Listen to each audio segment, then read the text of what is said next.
রাধানগর বাসস্ট্যান্ডে গাড়ি চালককে মারধর করার ঘটনাকে কেন্দ্র করে উত্তেজিত হয়ে গাড়ি চালক শ্রমিকরা মুখ্যমন্ত্রী বাড়ির সামনে জমায়েত হয়ে বিক্ষোভ সহ অসীম কুমার দাসকে কঠোর শাস্তির দাবি জানান। ঘটনাস্থলে আগরতলা পূর্ব থানার পুলিশ সহ টিএসআর এবং অন্যান্য পুলিশ বাহিনীরা মোতায়েন হন এবং ঘটনা নিয়ন্ত্রণে আনতে সক্ষম হন।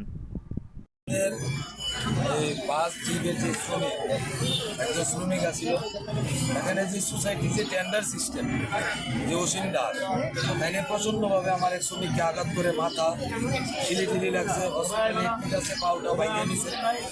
আমরা সকালে মনে করছি একটা এফআইআর করছি।